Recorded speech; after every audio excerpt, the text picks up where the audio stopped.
So, overall, our topic today is agents, autonomy, and the future of AI in development workflows. So, a lot to get into today, but just wanted to start off with the presenters. So, starting with myself, I'm Maggie Bean. I'm the Senior Product Marketing Manager for AI here at SmartBear. And I'm joined by Bridges, Bob, and Rosemary as well will be on for Q&A. So, the three of you, if you just want to jump on and give a quick intro on who you are and your role at SmartBear. Great. Thanks, Maggie. I'm Bridges Smith, Vice President of Product Management for AI at SmartBear. Bob Nelson. I'm a solution engineer. I mostly work on the Bugsnag product, and I've been at SmartBear for about 2 years now. I'm Rosemary Charnley. I'm a solutions engineer, and I'm on the API lifecycle tools. Great. Thank you so much. So, just some housekeeping before we get started. We will be sharing the recording of today's call. You also can jump into the chat if you have any questions. We'll have a Q&A section at the end. So, definitely, if you have questions throughout, use that chat function. We'd love to hear what you have to say and answer your questions. So just want to go over a little bit about what we're going to talk about today. So first off, we're going to set the stage just talking about the differences between agents, agentic, autonomous. You're hearing all of these words thrown out, and we're just going to define them for you, as well as talk about them through the lens of the levels of autonomy framework and the autonomy gap we're seeing between coding and quality and why it matters. And then we're going to talk about looking forward, the 5 ways that we see AI will change software quality. And throughout those 5 ways, we're going to give 2 demos for you so you can see firsthand what these workflows will look like. One is our API Drift tool. It's a MCP server workflow, which Bob is going to take us through. And then Bridges, we're super excited today, is going to give a first look at our autonomous QA use case. It is in private beta right now. And we're actually opening up the waitlist for that starting next week, as well as we're launching our SmartBear AI Labs next week. So I'm going to talk a little bit more about that. So really exciting session today that you're going to get a first look at these innovations and really how they tie back to how autonomous AI will change software quality as we know it. And then we're going to close out with a Q&A. So just want to start off with what we're calling the agent boom. So you can see over the past year here, this is in Google Trends, back starting in around December 2024, we're seeing a huge uptick in the search term for AI agents and agentic especially. And then you can also see on this yellow line under here, how we're starting to see more volume around the concept of autonomous AI. So these are all 3 things we're going to talk about today. And these words, it's confusing. They're thrown around interchangeably of an agent, agentic, autonomous. You can see all these different headlines. This is on the minds of everybody in software right now. What does it mean? So we're going to shed some light on this specifically in terms of software quality and how all these different things interplay and will change software quality. So first off, just a really simple slide on how we're defining the differences. So agent is the broadest term. You're going to hear this one the most. Essentially what it is, it's AI that's given a task and tools, and it plans and executes that task. Agents are part of both of these other terms as well. The second is an agentic workflow, and this is a series of agents that complete tasks in a sequence. So when we're talking about MCP server workflows, we're going to be talking about agentic workflows. And you can kind of see here how instead of going from A to B, it's just talking about this sequence of events of different agent workflows. And then autonomous systems, this is really what we're looking towards as the future of AI and software development and software quality. It's when AI takes an objective and it sets its own goals, creates its own plans, makes decisions, and delivers with lower human direction or human in the loop needed. So how are we going to get from agent to autonomous?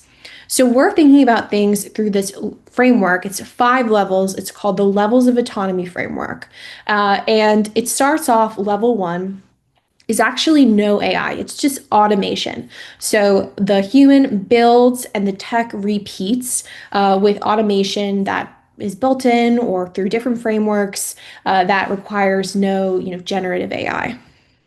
The second one is most AI features on the market. They're on demand. A human asks and the AI assists. So it's essentially a task that a person is doing, and they call on an agent and they say, I want you to help with XYZ to help me and make me more efficient or faster in my task. So it's on demand.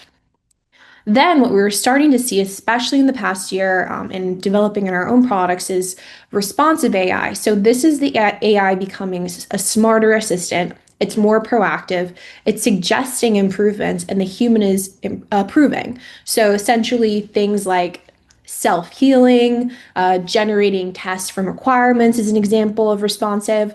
These agentic workflows with MCP server are considered responsive AI. It's more intelligent. It's growing in its autonomy and what it's able to complete independently. Then for level 4 and 5 is where we're starting to see autonomous. And currently on the market today, there's very few solutions that are truly delivering on autonomous tech until what we're about to show you later on, an example of what autonomous technology is going to look like in testing and QA. So this first level of autonomous solution workflow is where you can kind of consider the human as in the director seat. They're setting the task and the AI agent executes the task. So essentially, they're the director and they have different AI agents that can complete different steps of the testing process. Then this final step of autonomy is where a human sets an outcome. So they set the objective they're looking to reach, and AI agents deliver this. So obviously there's less expertise needed in this seat. You can think about it as a use case of, for example, people who they're a VC founder, they don't have a QA team, and they need to fill some gaps in their process. They can more simply set the outcome and then the AI agents deliver. So this is going to be able to help fill some gaps in workflows, processes, and really importantly, keep up with autonomous coding. So we're going to talk more about autonomous coding, but just simply looking at this framework, we're seeing coding reaching this level 4, level 5 autonomy with vibe coding, AI assistance much faster than in testing and quality. So I'm going to talk more about that. But for a second here, I'm going to pause and do a quick poll if we're able to and we're ready for that. And just thinking about levels of autonomy. So I know every part of your company is going to be different, reaching higher levels of autonomy. But what would you say is the highest level of testing or quality autonomy that your company is actively using right now, just based on this? Are you not using AI currently, just automation, just some basic AI assistant or more intelligent AI assistant, proactive, or are you starting to experiment with some autonomous technology? Or if you're not sure, let us know too. So I'm going to give you a few seconds here to just fill that out and let us know where you're sitting today. So this is exactly, what we were expecting here, that a lot of you, about 23% are, obviously, if you're on this webinar, you're interested in AI, which we're really excited about. Then we have our people, 32% experimenting with on-demand features and responsive features. That's where the majority of features in the market are today. So totally makes sense that the majority of you are there. Then love to see that some of you are moving towards that autonomous, and then makes sense. Very few, only one person is in that authorized. And, at SmartBear, how we're thinking about this is helping people, no matter where you are on the journey, to think about this as how can I take this next step in autonomy, especially matching where we are in terms of development and coding autonomy with testing autonomy. So I want to talk a little bit more about that. So the autonomy gap between coding and quality. Essentially, coding is becoming more autonomous faster, but it's been difficult for quality tools to keep up. And teams need AI that they verify the software, they monitor it, they make sure it works as intended at the same speed as it's built. What's the point of being able to generate all this code autonomously with these AI assistants, things like Cursor, Copilot, if you're going to get bottlenecked by testing. Or what's worse, what if you're generating all these code and you're shipping it, but you can't be sure that it actually works as intended? So this is a big risk. You're either slowing things down, or there's risk that you can't keep up with the volume of coding. So at SmartBear, basically what we're thinking about with this is our mission is to imagine and create tools at these higher levels of autonomy. And we're going to show you some example workflows of how you can utilize them so you can achieve the same velocity as autonomous coding. You can ensure you have coverage to make sure your software is reliable, and you can have confidence that it's going to work as intended, especially with things like vibe coding. We're not as close to the code. We want to make sure that what we're dictating is actually what is being developed. So this is really just shows the pain point here of and the importance of why we need to be thinking about quality and autonomous quality. So I'm going to hand it over to Bridges now, and what we're going to do is Bridges is going to talk through each of these shifts of autonomous AI, how it will change things in development, and we're going to go show two demos, one at the end of point 3, and then we're going to show another one at the end of point 5, and then I'll jump back on and close us out. So handing it over to Bridges right now to talk us through our first several points. Thanks, Maggie. So there's a lot of understanding and a lot of noise about how AI is going to help drive efficiency, but there are some other really important ways to think about autonomous AI and how that's going to really transform the software quality side of our business and the way we work. So first, AI is going to connect functional teams. We've all seen some of the challenges that can come from having silos, and those are going to be AI is going to help us break down some of those barriers, the fragmentation, and will enable continuous workflows connecting throughout all the different areas from functional testing and API testing and documentation. And the end result of this is going to be faster alignment and feedback. It's going to help eliminate blind spots and really give end-to-end visibility for the development and testing teams. Second way that we think things are really going to change is kind of the end of integrations as we used to know it. It used to be that if you wanted two pieces of software to connect together, you had to go through a pretty difficult process of getting an integration set up, and then you had to maintain that integration in what could be a very painful and time-consuming way. This paradigm is shifting to more of an orchestration. So with MCP, Model Context Protocol, agents are going to be able to discover and invoke these APIs without that more mundane work of integrations. And so that's going to move away from that manual work and custom connectors and get into the much more dynamic and changing world that we live in with AI today. The third way that we're going to see things start to shift here is that evolution from assistant to collaborator. So when AI first started getting involved in our workflows, it was basic LLM prompting. You could give a prompt, you could get a response. That was great. Then you started to see some series of those things that people would chain together. But that was really just the beginning. Now AI has the capability to understand more context and intent and is going to unlock broader testing, validation, and release coordination and orchestration alongside of humans. So instead of just having to wait for a human to initiate, there's going to be a lot more proactivity that we see from AI, identifying how we can pull together these teams, again, taking down those silos, working across different systems you're working with, to more collaborate in a more collaborating way, get to high levels of quality. So after this many words, I want to hand over to Bob to show us a little bit about what that looks like, what that feels like today. Hi, everybody. I'm Bob. I'm going to show you a quick demo. I think the overall framework of what this is going to encapsulate is the interaction between our observability platform Bugsnag, monitoring endpoints, and then Swagger, which is the documentation of your endpoints, and using Bugsnag to capture any endpoints that you haven't documented previously. So I'm going to share my screen.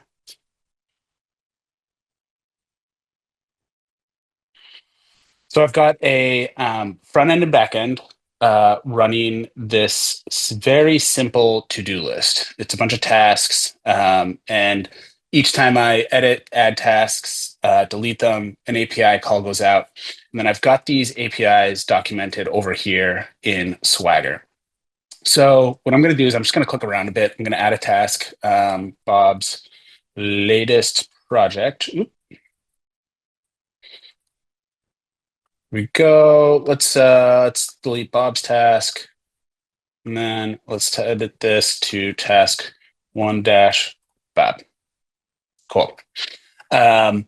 These will come through into Bugsnag. Bugsnag is our, as I said before, our observability platform. It's an SDK that lives inside your application, supports mobile, backend, web.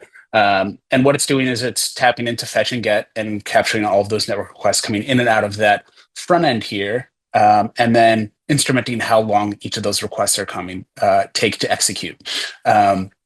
You can see that there's some abstraction here, and this matches the abstraction that you have in your in Swagger as well. So this is where the MCP comes into play. It's the getting data out of Bugsnag, comparing it to my open API spec here, saying, hey, like, is there anything that Bugsnag is seeing that isn't documented in my open API spec? So I'm going to grab my sample prompt, and in here you'll see that this is kind of like a somewhere in between like directed and autonomous. We are giving it an end goal, but not exactly like giving it exactly every step it should be taking to execute upon that. So I'm going to copy this, and let's just paste this in here and see what the MCP has to say. I'm going to just enable, why not? All right, it's looking through our undocumented endpoints, starting up my MCP server. Cool, it found the put. So it looks like the put was not documented in my in Swagger here. Let's jump back here. All right, it's looking at my open API spec here. It's looking at my code. Cool, cool, cool. All right, great. So it's going to update my open API spec. It's iterating the version. And it looks like it's added that definition here. So we've got the put operation. Beautiful.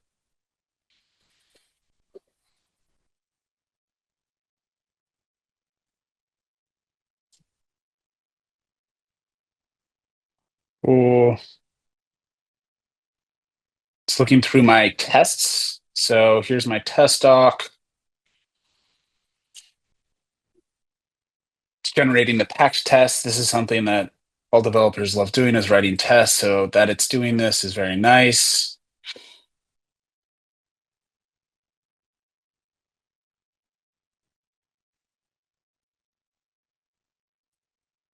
Cool. It is generating.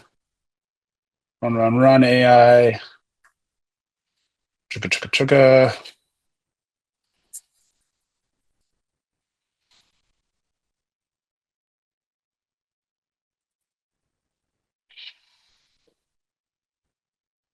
Okay, it's working through an issue.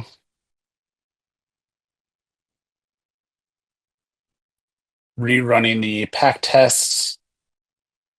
Love to see it working through these types of issues. And while it is working through the packed tests, I'm going to just approve this. This looks good. I'm going to keep it. I'm going to copy everything in here. Pop over to Swagger. I'm going to create a new version. Oh, no, I wouldn't like to do that. Here we go. And I think I skipped a version, but this is how we're going to run with it. Oh, here we go. I'm just going to give this a refresh.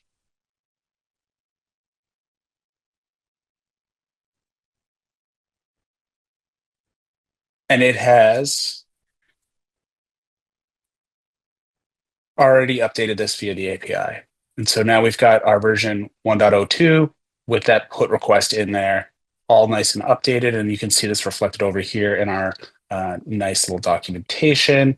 Let's check back in on, all right, we've got pack tests. Beautiful. Here we have the description, describe this as jest, and writing out all of those tests. It looks like it's editing some of the to-dos. I'm just going to approve this. I'd like to keep it. So here we have using real user monitoring to monitor endpoints and all of our network requests in our application.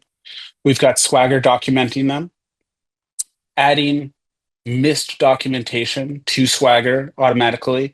So it's kind of creating an integration between these two platforms, and then updating it automatically, and then also writing tests that can be integrated with Swagger contract.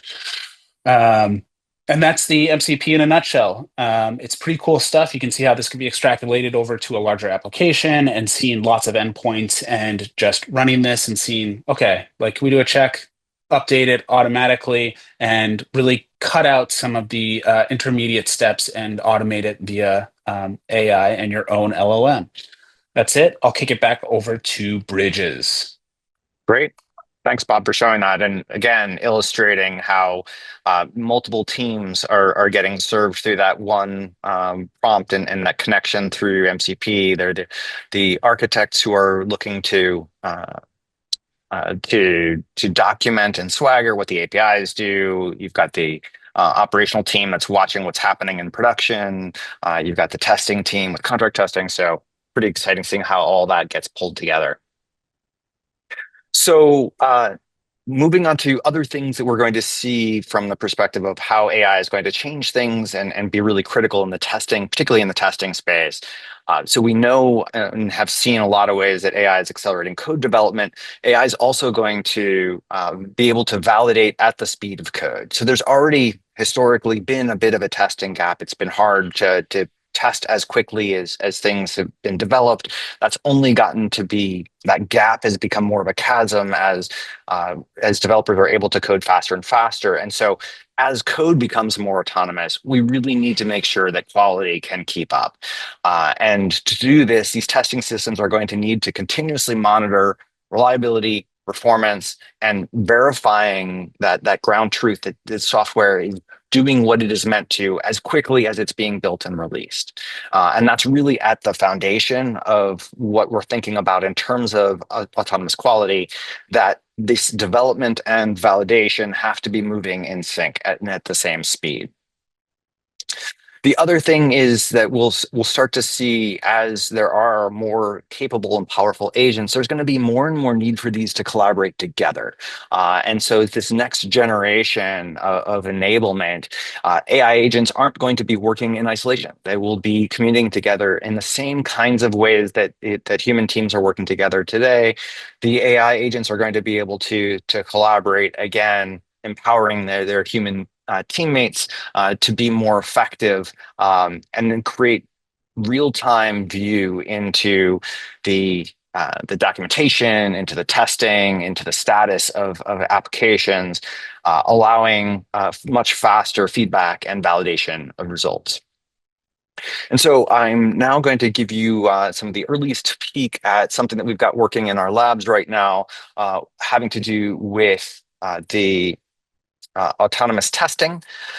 So what I'm showing here is a website. I've configured this to work with the Amtrak train application, just as a public website. What I did is I came in, I entered a URL, I gave it a username and password, and from there, handed over to our autonomous team of agents. And talking about agents that work together, we have 3 agents here that are working in concert.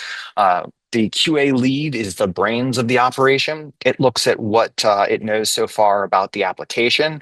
And one of the QA lead's job is to tell the exploration agent, go and explore some part of this application that we want to understand more. And so there are specific sort of guidance given, complete an auto train booking, looking at use points, etc. And so that way the exploration agent goes off and discovers more about what is this application all about. We have a bit of a quick visualization so I can see some of the pages that the agents have discovered so far, the elements on those pages that they've interacted with, and the sequences that they've flowed through, looking at different kinds of flows that work. Again, making sure that there's real ground truth of understanding about what that application does. So the QA lead can then say, I now have an understanding of this application. What tests would be relevant? And then it can generate realistic, truth-grounded tests in terms of what the application does. And then those tests it hands off to the manual tester, and the manual tester can then start executing those different tests. And if the manual tester gets to a point, and the manual tester is really given a pretty narrow guidelines and is sort of the more junior member on this team, if the manual tester gets to a step that's unclear, the manual tester can turn back to the QA lead and say, is this a legitimate failure, or should I self-heal this test? Maybe the name of something has been changed, maybe the color of the button, maybe it's moved around, and the QA lead is able to do things like scroll up and down and understand a little bit more.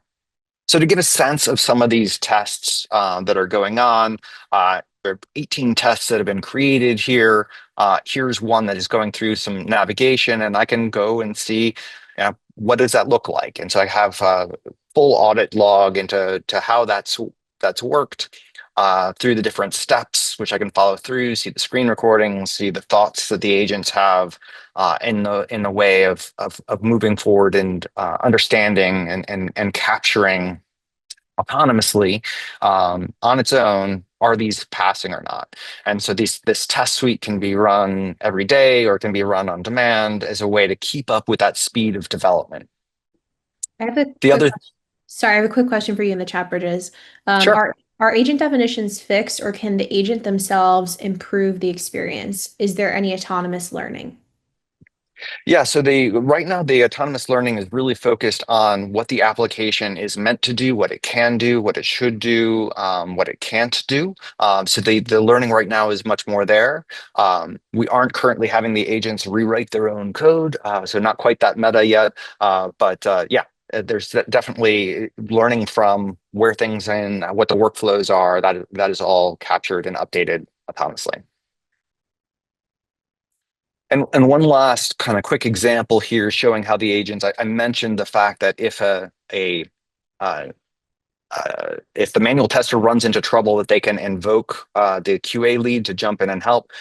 Here's a test pass where the original instructions were click on the traditional dining link, and then it was having trouble, so it pulled in the QA lead to go and try to figure out, is it able to do this, and able to clarify the stuff to make it so that it's able to self-heal so that the step is more clearly written and the manual tester can go through it. So this is just really kind of a quick glimpse into what we've got cooking here. We'll talk more about the private beta and how you can get involved, but starting to really have some proof that this autonomous testing, the ability to test at the speed of code is here, and looking at ways that the agents are able to collaborate and work together. So from here, Maggie, hand back to you to talk about SmartBear AI Labs. For sure. So this is launching next Tuesday, November 18th. It's called SmartBear AI Labs. It's our AI innovation arm of SmartBear, turning bold ideas into autonomous realities. And you can just see a sneak peek of some of what's going to be part of Labs. So you're going to be able to see what we're building now and get involved. So as of next Tuesday, you're going to be able to join the waitlist for autonomous QA, which is what Bridges just shown. We have some people right now in a private beta, and we're going to be inviting more people in over the coming months, and then launching that as part of a bigger product in 2026. So we're really excited about that. And also, you're going to be able to see new innovations. So, new betas as they come up are going to be highlighted as part of labs for you to get involved. Other key parts of labs, you're going to be able to get involved. We're going to have sessions, forums where you can jump in and talk about AI. So you can express your interest in that as well, starting next week on the same interest forum. We're also launching our newsletter called the Lab Report, and it's beyond just resources. You're going to see is actually notes from what we're building, what's working, any fails, and really technical. So you can subscribe to that starting next week as well. So definitely jump on in if you're on this call. Obviously, you're excited about AI. So this is the perfect opportunity for you to see what we're building and really be a part of that building as well. And before we jump into Q&A, just some next steps here. Stay connected, start building with us. So one, start exploring MCP server, obviously it's free to download. So definitely, as we saw today, just one MCP server workflow, but there's many, especially in our MCP server community. You can see different examples of how people are using MCP within different SmartBear products. So we have that community. We have a page on smartbear.com too with resources and docs links on how to get started. So that is one thing you can take away today is if you haven't already, join in the fun, start experimenting with what you can do with MCP server of bringing your SmartBear capabilities into your favorite AI system and creating these new connections. And then with labs, again, you're going to be able to join the waitlist for autonomous QA as well as other betas that will come out of labs. As well as joining, a customer AI forum session. Let us know you're interested in that. We're going to be putting that together, kicking off in 2026, and subscribing to the Lab Report AI newsletter. So I see we have a few questions in the chat. And yeah, let's just jump in here. So feel free, add any other questions you have in the Q&A box. Just wanted to start off, I'll call some of these out. One's in the chat first. Is the autonomous QA product planned for web applications only, or is there a plan to include mobile apps in the future? So I'll give that to Bridges. Absolutely. So yeah, we started the AI, which is again vision-based, natural language-based on web applications, but we have every plan in the coming year to expand that to mobile as well, much like we have with Reflect testing. So in Reflect, mobile, we're able to test on various kinds of devices. We have our own, or you can bring your own device farm. So we're definitely at SmartBear very familiar with the ability of taking these kinds of technologies and bringing from web to mobile as well. So definitely expect that to go to mobile and also to on-prem. Because again, we have solutions in all three areas, and the approach we're taking is general enough and is modeling human interaction for functionality and that end-to-end understanding of is this application performing the way it's expected. So yeah, definitely something that we plan to expand. Great.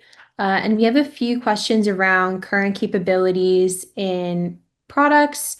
And then I know, Eric, you were posting about how you're using SmartBear MCP server. We'd love to get in touch and kind of elevate your story. Please post in the SmartBear MCP community too. That'd be a great place for that. So a few questions around current capabilities. One is around, are you doing anything with AI to make requirements, especially business rules, more explicit and complete? So any bridges that you know on the roadmap for that? So right now we haven't been directly going after making requirements more explicit and complete. I think that implicitly we will be able to do more with that by seeing the kinds of tests that come back, or where there's confusion when we try to start generating tests tied back to requirements. So I think that's something that we're currently looking at more indirectly, but as we see opportunity to potentially feed that back, certainly something that we'll keep our eyes open for. Great.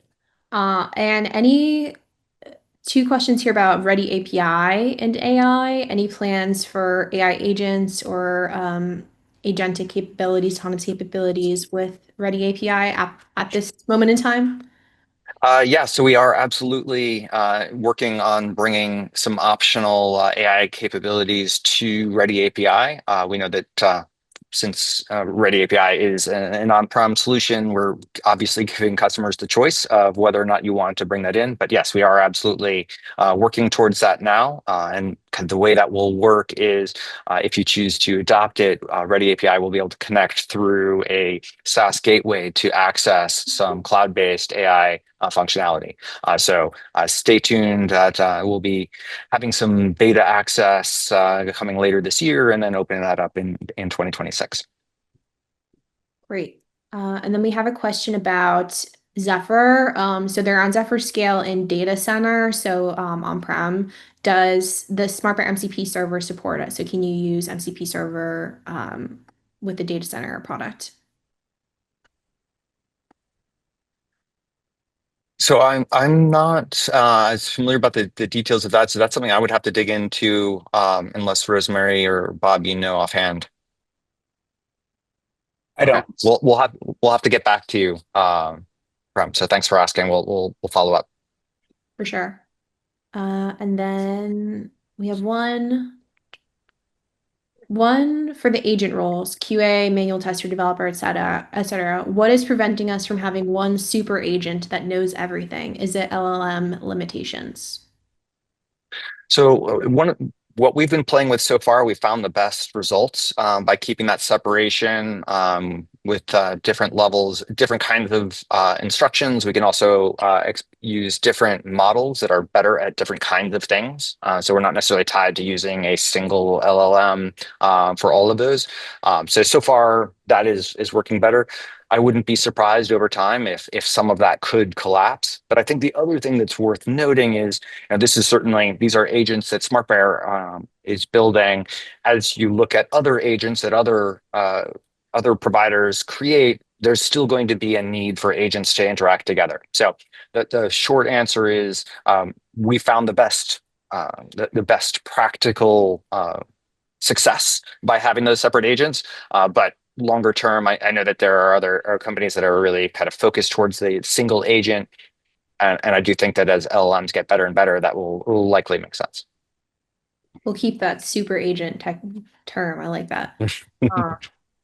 Great. Anything else? Feel free to post in the Q&A. We'll leave it open for a few more seconds here. Great. Well, thank you so much for joining today's session on AI. Thank you to the whole team here for joining to answer questions and demo some of these capabilities to show you in real life how these are going to look. So we'll send around the recording, and then also next week we'll be sending along some information on the SmartBear AI Lab. So definitely follow along with that, because that's the best way for you to get involved with everything we showed you today. So thank you so much for joining, and we'll see you next time.